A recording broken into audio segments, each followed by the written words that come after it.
All right, so the Angry Joe Show just dropped their big review for Fallout's second season, and honestly, their take might not be what you're expecting. We sat through their whole hour-long breakdown and pulled out all the key moments for you right here. So let's just dive right in.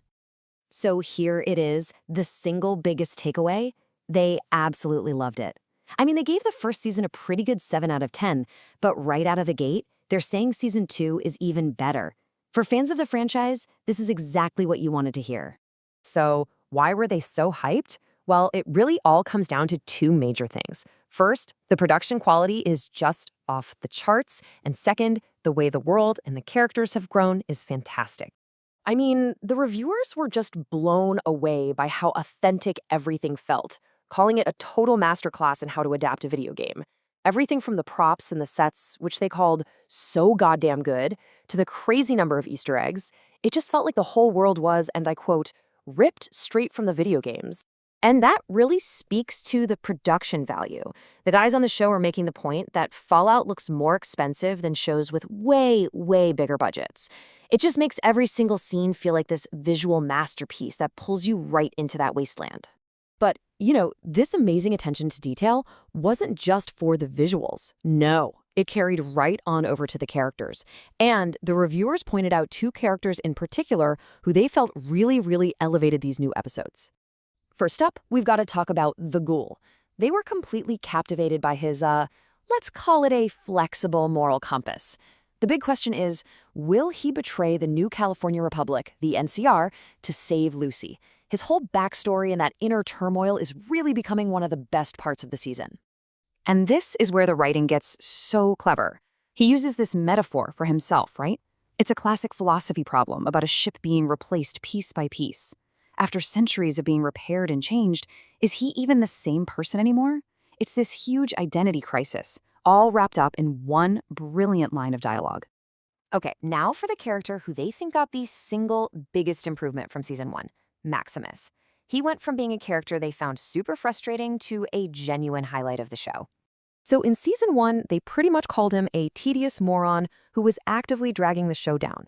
But now, wow, what a change. They feel like the writers totally leveled up his intelligence.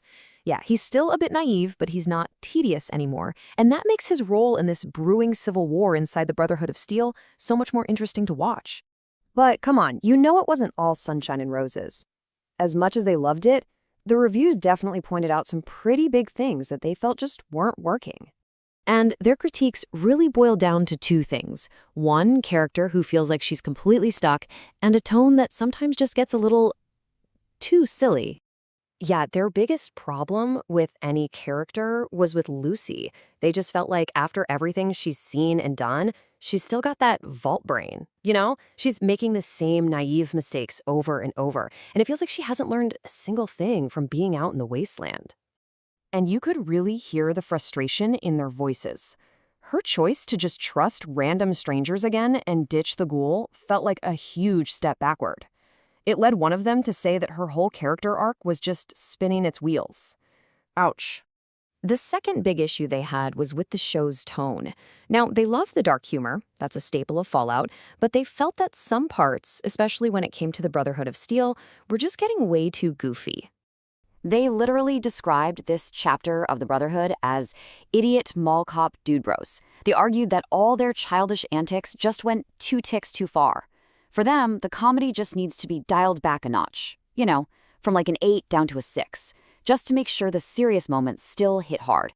So, after you weigh all the amazing stuff against some of those real frustrations, where did the Angry Joe Show finally land? What was their big takeaway? One of the absolute biggest strengths of these episodes was the setup for the future. I mean, by the end, the entire wasteland is about to explode into 2 different civil wars. You've got one started by the Ghoul and the other one kicked off by Maximus. This kind of ambitious plotting has them incredibly excited to see what happens next. So the final score? Well, despite those critiques, they landed on a really strong 8 out of 10. That pretty much seals it for them. This season is a huge step up from the last one. And that really leaves us with a big question, doesn't it? The whole world is a powder keg just waiting for a match. The stakes have never been higher. So can the show actually maintain this momentum and keep getting better? I guess we're all going to have to wait and find out.